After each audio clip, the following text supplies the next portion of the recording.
ओम नमो भगवते वासुदेवाय। आप सभी भक्तजनों का आपके अपने YouTube चैनल कथा मंजूषा में स्वागत है। अभी तक आपने अधिक मास महात्म्य के अध्याय 19 तक की कथा सुनी। अब आगे का वृतांत सुनिए।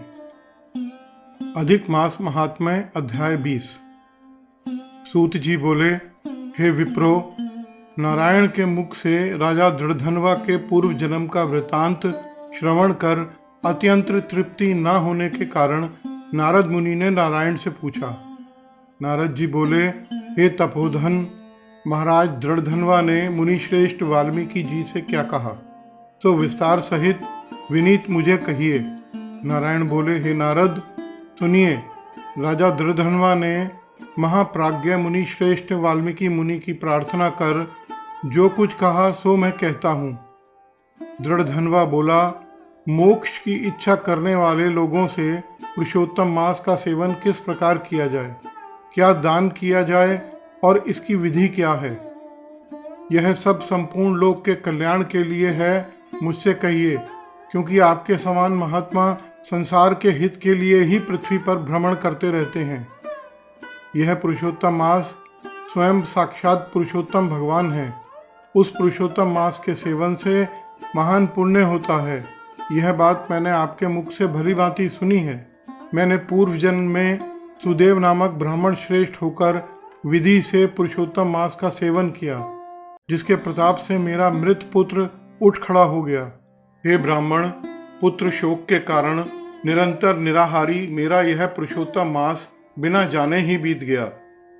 अज्ञान से भरे पुरुषोत्तम मास का ऐसा फल हुआ कि मृत्यु को प्राप्त भी शुकदेव उठ खड़ा हो गया। बाद हरि भगवान के कहने पर इस अनुभूत पुरुषोत्तम मास का सेवन किया। हे तपोधन, मुझे इस जन्म में वह सब विस्मृत हो गया है, इसलिए इस पुरुषोत्तम मास का पूजन विधान विस्तार पूर्वक मुझसे फिर कहिए। वाल्मीकि जी बोले, ब्रह्म मुहूर्त में उठकर पर ब्रह्म का चिंतन करें, उसके बाद बड़े पात्र में जल लेकर नैऋत्य दिशा में जाएं। पुरुषोत्तम मास का सेवन करने वाला शौच के लिए ग्राम से बहुत दूर जाए। दिन में तथा संध्या में कान पर जनेऊ को रखकर और उत्तर मुख होकर पृथ्वी को तृण से आच्छादित कर वस्त्र से सर को बांध और मुख को बंद कर अर्थात मौन होकर न थूकें न श्वास लें।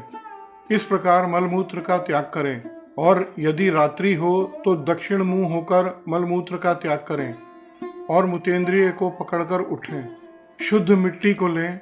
आलस्य छोड़कर दुर्गंध दूर करने के लिए मृतिका से शुद्धि करें। लिंग में 1 बार, गुदा में 5 बार, बाएं हाथ में 3 बार, दोनों हाथों में 10 बार मिट्टी लगावें। यह गृहस्थाश्रमी को शौच कहा है। इस प्रकार शौच कर मिट्टी और जल से पैर और हाथ धोकर दूसरा कार्य करें। तीर्थ में शौच न करें, तीर्थ से जल निकालकर शौच करें। 2 हाथ जल वाले गड़ई को छोड़कर यदि अनुधृत जल में अर्थात तीर्थ में शौच करें तो बाद में तीर्थ की शुद्धि करें, अन्यथा तीर्थ अशुद्ध हो जाता है। इस प्रकार पुरुषोत्तम का उत्तम व्रत करने वाला शौच करे। तदंतर 16 कुल्ला अथवा 12 कुल्ला करे। मूत्र का त्याग करने के बाद 8 अथवा 4 कुल्ला गृहस्थ करे। उठकर प्रथम दोनों नेत्रों को धो डाले, बाद दातुन करे और इस मंत्र को अच्छी तरह कहकर दंत धावन करे। हे वनस्पते, आयु, बल, यश, वर्च, प्रजा, पशु, वसु, ब्रह्म ज्ञान और मेधा को मेरे लिए दो। रविवार के दिन काष्ठ से दातुन करना मना किया है, इसलिए 12 कुल्ला से मुख शुद्धि करें। बाद आचमन कर अच्छी तरह प्रातः काल में स्नान करें। स्नान के बाद तीर्थ के देवताओं को तर्पण के द्वारा जल दें और समुद्र में मिली हुई नदी में स्नान करना उत्तम कहा है। बावली, कूप, तालाब में स्नान करना विद्वानों ने मध्यम कहा है और गृहस्थ को गृह में स्नान करना सामान्य कहा है। स्नान के बाद शुद्ध और शुक्ल ऐसे 2 वस्त्रों को धारण करें। ब्राह्मण कंधे पर रखे जाने वाले उत्तरीय वस्त्र को सावधानी के साथ हमेशा धारण करें।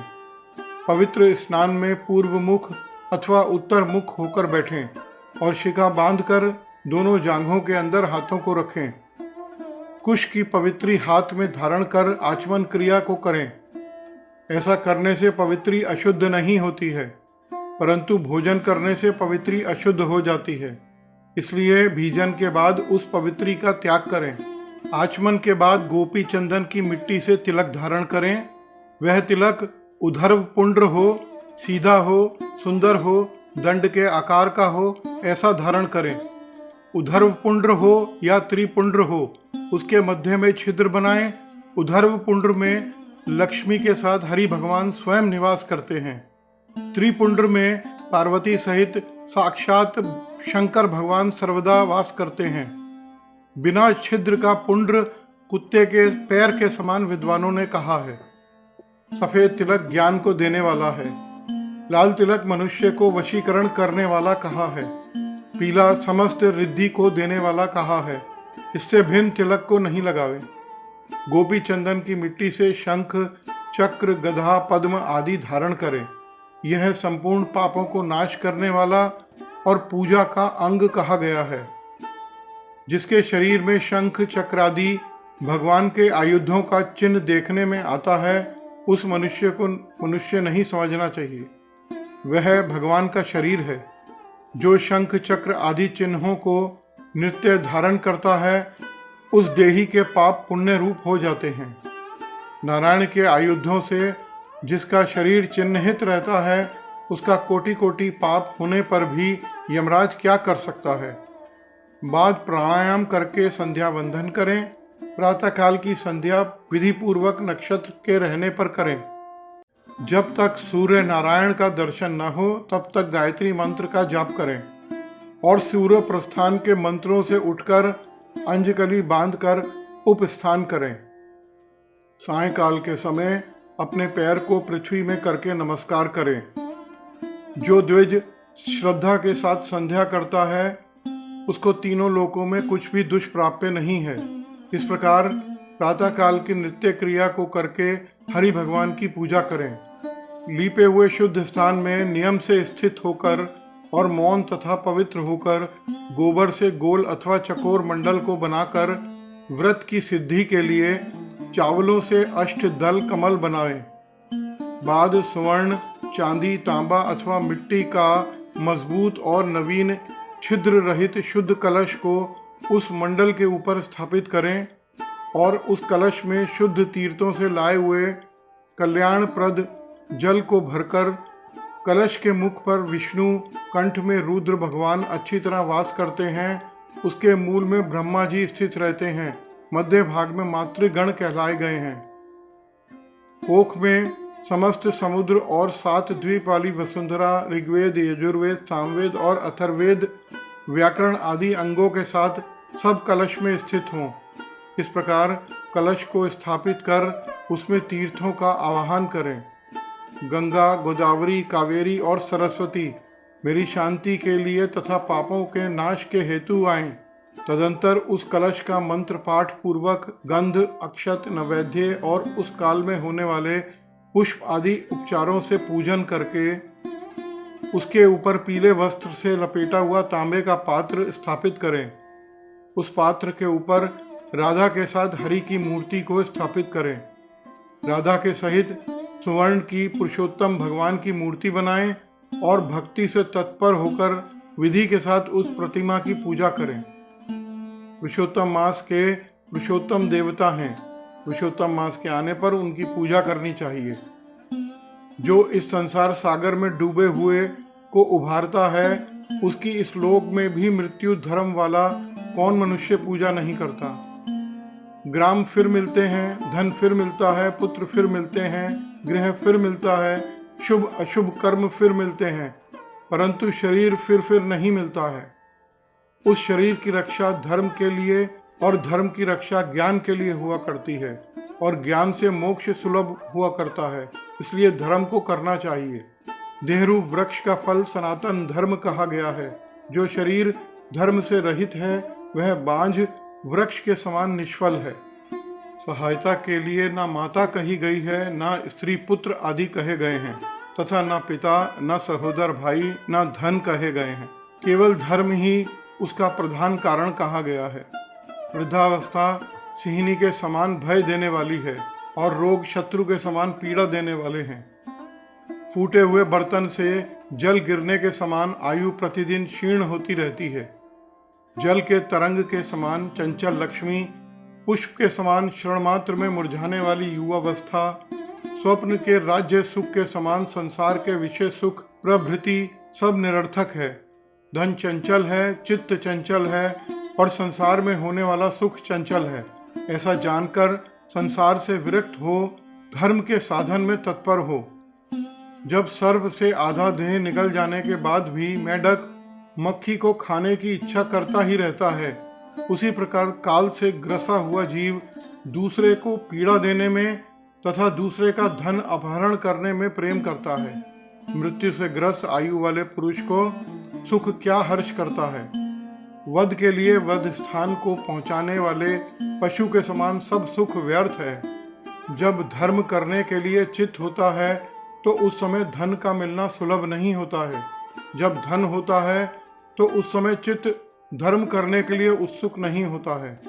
जब चित्त और धन दोनों होते हैं तो उस समय संपात्र नहीं मिलते हैं। इसलिए चित्त, वित्त, सत्पात्र इन तीनों का जिस समय संबंध हो जाए उसी समय बिना विचार किए जो धर्म करता है वही बुद्धिमान कहा जाता है। अधिक धन के व्यय से होने वाले हजारों धर्म हैं। जिस प्रकार गंगा ही तीर्थ है, कामदेव ही धनुषधारी हैं, विद्या ही धन है और गुण ही रूप है, उसी तरह संपूर्ण महीनों में उत्तम पुरुषोत्तम मास साक्षात पुरुषोत्तम ही हैं। यद्यपि यह पुरुषोत्तम मास प्रथम समस्त कार्यों में तथा यज्ञों में अत्यंत निंदनीय था, तो भी भगवान के प्रसाद से पृथ्वी में साक्षात भगवान के नाम से प्रसिद्ध हुआ। जिस प्रकार हाथी के पैर में सब प्राणियों के पैर लीन हो जाते हैं, उसी तरह समस्त धर्म और कला समस्त पुरुषोत्तम में विलीन हो जाते हैं। जिस प्रकार नदियों की तुलना गंगा के समान नहीं की जा सकती, कल्प वृक्ष के समान अन्य समस्त वृक्ष नहीं कहे जा सकते, चिंतामणि के समान दूसरे रत्न पृथ्वी पर नहीं हो सकते, कामधेनु के समान दूसरी गौ नहीं हो सकती, राजा के समान दूसरे पुरुष नहीं हो सकते, वेदों के समान समस्त शास्त्र नहीं होते, उसी प्रकार समस्त पुण्य काल इस पुरुषोत्तम मास के पुण्य काल के समान नहीं हो सकते। पुरुषोत्तम मास के देवता पुरुषोत्तम भगवान हैं, इसलिए भक्ति और श्रद्धा से पुरुषोत्तम भगवान की पूजा करनी चाहिए। शास्त्र को जानने वाला कुशल शुद्ध वैष्णव सत्यवादी और विप्र आचार्य को बुलाकर उसके द्वारा पुरुषोत्तम की पूजा करे। अंतःकरण में होने वाले मोह, काम, क्रोध, लोभ, मद, मात्सर्य आदि रूप बड़ी बड़ी मछलियों से पूर्ण अत्यंत गंभीर वेग वाले इस संसार रूप सागर को पार करने की इच्छा करता है। वह इस भारतवर्ष में आदि देवता पुरुषोत्तम भगवान का अच्छी तरह पूजन करे।